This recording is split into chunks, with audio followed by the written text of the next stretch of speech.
আসসালামু আলাইকুম ওয়া রাহমাতুল্লাহি ওয়া বারাকাতুহু। একজন পীর সাহেব ছিলেন। উনি তার যে খাদেম তাকে ডেকে বললেন, "যাও, আমার জন্য বাজার থেকে কলা কিনে নিয়ে আসো।" তো খাদেম সাহেব চিন্তা করলেন যে এখন তো মধ্যরাত, এত রাতে পীর সাহেব হুজুর কলা খেতে চেয়েছেন, কলার দোকান কি খোলা পাওয়া যাবে নাকি বন্ধ? এটা নিয়ে সে একটা দ্বিধা দ্বন্দ্বের মধ্যে আছে। পীর সাহেব বললেন তারা দিয়ে আবার, "কি ভাবছো কি, যাও কলা নিয়ে আসো।" খাদেম বেচারা মনের অনিচ্ছা সত্ত্বেও পীর সাহেবের আদেশ বলে কথা, তিনি হাঁটতে লাগলেন।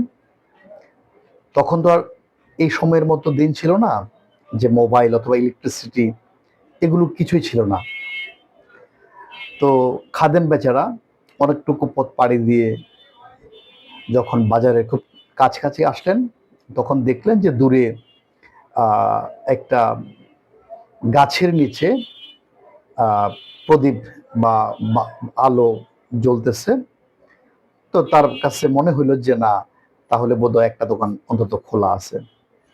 তো তিনি দৌড়ে গেলেন, গিয়ে হাঁপাতে হাঁপাতে বললেন যে, "ভাই, কলা হবে?" তো দোকানি বলল যে, "হ্যাঁ, আমার কাছে কলা হবে, এক হালি কলার মতো আছে। আর আমি দোকান বন্ধ করে দিচ্ছি, তো তাই কলাটা দোকানের সামনেই ঝুলানো ছিল, এখন ভিতরে নিয়ে রাখছি, দিব আপনাকে?" খাদেম বলল, "হ্যাঁ, দেন।" দাম কত? 60 টাকা। খাদেম বেচারা একটু বিরক্ত হইল যে এরকম কলা তো দিনের বেলা 30 টাকা বা 35 টাকা বা 40 টাকা দিয়েই কেনা যায়, তো সেখানে সে 60 টাকা কেন চাচ্ছে? তো দোকানদার বলল, "ভাই, আপনি কি নিবেন? নিলে টাকা দিয়ে কলা নিয়ে যান, আর না নিলে চলে যান, আমি দোকান বন্ধ করব, আমার হাতে সময় নাই।" তো খাদেম টাকার চিন্তা না করে কলাটা কিনলো এবং কিনে নিয়ে দ্রুত পীর সাহেবের কাছে ফিরে আসলেন। তো পীর সাহেবকে কলা দেওয়া হলো খাওয়ার জন্য। পীর সাহেব খাচ্ছেন। পীর সাহেব খাদেমকে একটা কলা দিলেন, "নাও, তুমি একটা খাও।" তো খাদেমও কলা খাচ্ছে, পীর সাহেবও কলা খাচ্ছে। পীর সাহেব খাদেমের এই মলিন মুখ দেখে জিজ্ঞেস করলেন, "কি ব্যাপার, তোমার মন খারাপ কেন? কি হয়েছে?" খাদেম বলল, "হুজুর, আহ দোকানদার আমার কাছ থেকে কলার দাম বেশি রাখছে।" পীর সাহেব একটু মুচকি এসে বললেন, "আরে মিয়া, এটা নিয়ে মন খারাপ করার কি হইল?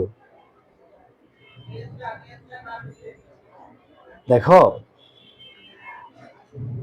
তোমার কাছ থেকে সে কলার দাম বেশি নেওয়ার কারণটা কি, সেটা তুমি বুঝতে পারছো?" কয়, "হ্যাঁ, আমি বুঝতে পারছি।"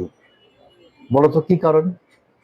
"কারণ হইলো, এখন তো মধ্যরাত, এত রাতে কলা কিনতে গেছি, তো তাই পীর সাহেব, তাই দোকানদার আমার কাছ থেকে কলার দাম বেশি রাখছে।"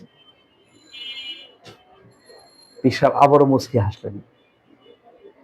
তারপরে খাদেমের পিঠের উপরে হাত বোলাতে বোলাতে বললেন, "দেখো,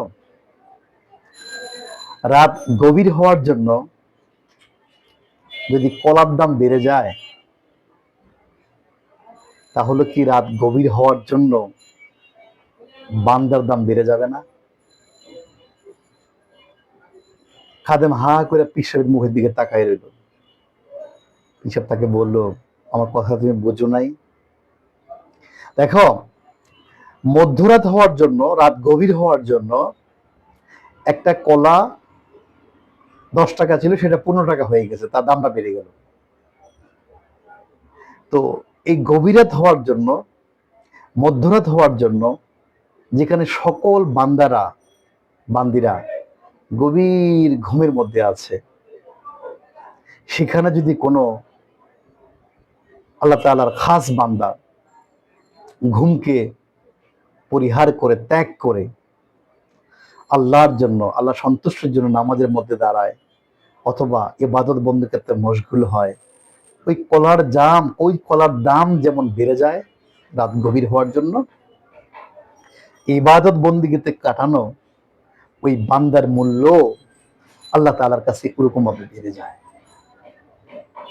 সুতরাং অলসতা পরিহার করো, আর রাতের যে সময়টুকু বাকি আছে এটাকেও আমার সাথে আসো, ইবাদত বন্দীতে কাটাও। সুবহানাল্লাহ।